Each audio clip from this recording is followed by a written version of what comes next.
안녕하세요. 네, 요즘 눈꽃을 때 바쁘시죠?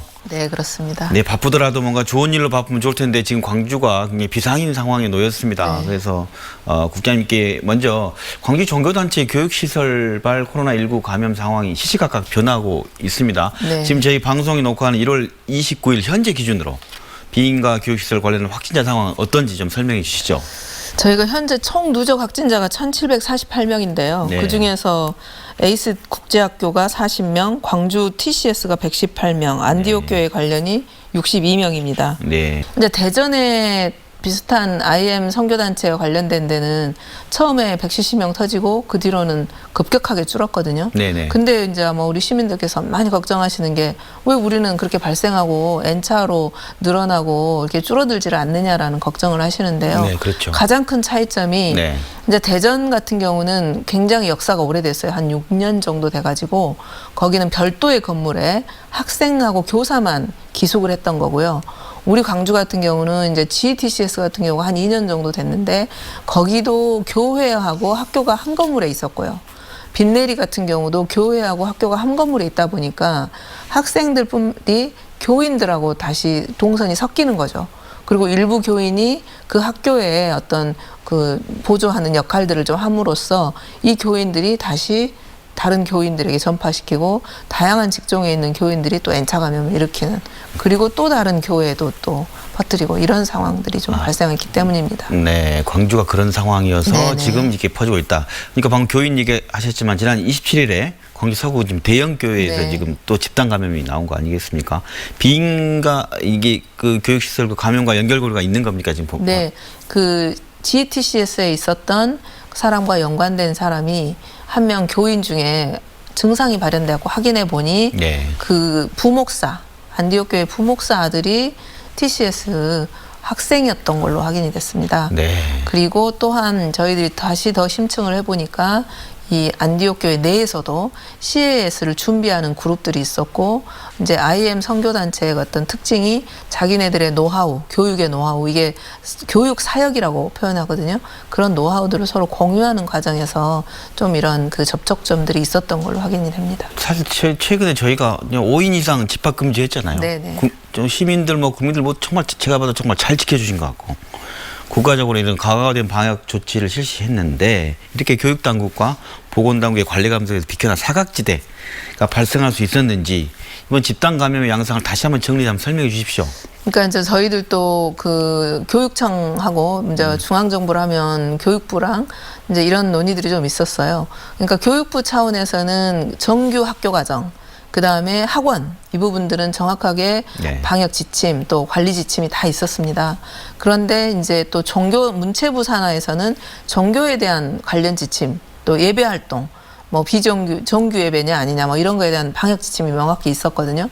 근데 이 부분은 말하자면 재정적으로 보면 네. 교회하고 좀 약간 분리시켜 놓은 네. 교육 사업의 파트를, 사역의 파트를 정해놨어요. 그래서 거기서는 처음에는 시작은 그 아이들의 성경 공부나 이런 것들을 영어로 한다, 이런 걸로 시작을 했는데 네. 점점 이제 일부에서 이것이 좀 교육 사역이라는 이름으로 확장이 되면서 제도 교육의 문제점, 이런 것들에 대해서 이거를 극복하기 위한 정규 교과 과정 형식으로 움직이게 된 거죠. 대한교육처럼. 네네. 네. 대한교육처럼 인가받지 않는 대한교육입니다. 비인가로, 네. 성경 공부를 영어로 한다. 이거는 굉장히 매력적인 그 아이템이거든요. 네. 그래서 그게 이제 선교 활동으로 시작을 했는데 이게 이제 교육의 일환이 돼버린 거죠. 그래서 실제로 GTCS 같은 경우는 학생의 50% 이상이 타지에서 왔습니다. 서울, 경기, 충청, 경상, 네. 전국에 흩어져 있는 학생들이 전국에서 이 학교로 온 거거든요. 그래서 나름 내부적으로도 알아보니 경쟁률도 꽤 있었다고 해요. 그럴 정도로 부모들의 어떤 교육열과 또 이런 신앙, 이런 게 이제 결합된 형태로 이게 활성화가 네. 되기 시작한 것 같습니다. 네, 어떻게 보냐면 감염할 수 있는 이동이라는 부분을 그냥 광주로 오게 되는 이동의 네네, 구조, 그렇습니다. 교육이라는 이름으로 네네, 이렇게 네. 됐으니까 네. 더 이게 확산되는 구조가 됐군요. 네네. 이 5인 이상 그 활동하는 광주시가 비인가 교육시설과 합숙시설에 대해서 이제 점검이랄까요, 자진 신고 진단 검사 받으라는 행정명령을 발동했지 않습니까? 네네. 현재 파악된 시설이 얼마나 되고 검사가 어떻게 이루어지고 있습니까? 전체적으로 이제 교육청과 협의해가지고 교육청에서 자체적으로 조사한 거랑 했더니 한 33개 정도가 나왔거든요. 네네. 근데 이제 요번에 하다 보니 그런 걸 인가도 받지 않고 네. 다 이제 교묘하게 이렇게 좀 사각지대로 빠져 있는 그런 합숙 형태들이 꽤 많았어요. 그래서 교육청에서 지금 학교 정년기에 학교를 나오지 않은 학생들이 어디를 다니고 있는지를 지금 조사를 하고 있습니다. 네네. 그래서 이제 이번 주까지 조사를 마치고 다음 주부터는 그 부분에 대한 이렇게 합동 관리 이런 사각지대 없도록 네. 교육청, 경찰청, 우리 시 그리고 구청 이렇게 합동으로 그 부분을 관리하도록 그렇게 계획을 하고 있습니다. 네, 그 틈이 없도록 정말 철저한 점검 네, 부탁드립니다.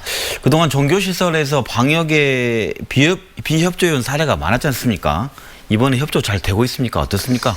근데 이번에는 이제 사실은 확진자들이 먼저 발생되면서 검사부터 먼저 들어가서 아직은 구체적으로 안 나왔지만 마지막에 지금 나오고 있는 안디옥이나 이런 교회 같은 경우는 저희들을 뭐 특정 종교 탄압이라고 해가지고 우리 시를 고발하기도 했고요. 네. 또 저희들이 그렇죠. 그때 한참 종교발이 터졌을 때 비대면 하는 거를 행정명령 내렸을 때 그걸 따를 수 없다고 해가지고 문을 닫고 안에서 예배를 한 것 때문에 저희들이 또 고발을 하고 있기도 하거든요. 네. 그래서 이제 상당히 좀 어려움이 많았는데 이제 네. 요번에 그 교회에 담임 목사가 또 이제 확진이 되고 이러면서 이제 지금은 그 뭐 명단 준다든지 또 동선이나 뭐 이런 걸 얘기를 하는데 조금 협조적으로 조금 돌아섰습니다. 네.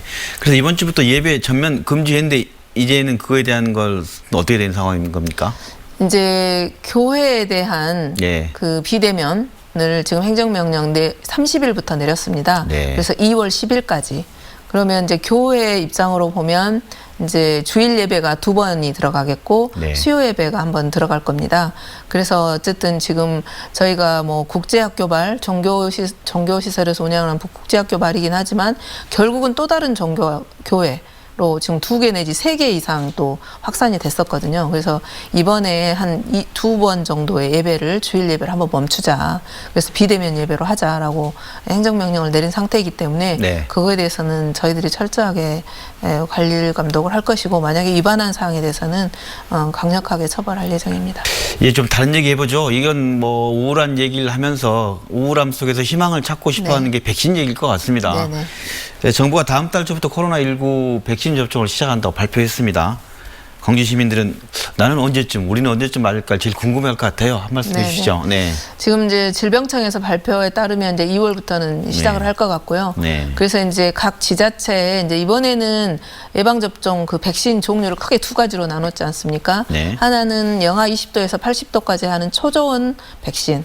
그래서 우리가 이름 많이 알려진 뭐 화이자나 모더나 이게 네. 이제 초저온 백신이고요. 네. 그다음에 아스트라제네카나 얀센 같은 경우는 우리 평상시에 독감 접종, 인플루엔자 접종 맞았던 그 2도에서 8도 정도로 유지하는 보통의 접종과 같습니다. 그래서 네. 이거는 우리 시민들이 어디서나 병원에서 맞을 수 있는 것 같고요. 우선 순위는 아무래도 이제 의료진, 그다음에 또 이제 요양병원이라든지 이런 그렇죠. 의료진 또 연세가 있으시고 기저질환이 있으신 분, 또 연세 60세, 65세 이상 뭐 이렇게 하시더라도 조금 더 건강하신 분 이렇게 해서 우선순위는 대략 정해져 있거든요. 네. 근데 이제 우리 시민 전체로 보자면 네. 한 70% 정도는 집단 면역을 확보를 해야 되기 때문에 우리 시 인구가 145만 기준으로 보자면 100만 정도는 맞아야 됩니다. 알겠습니다. 네.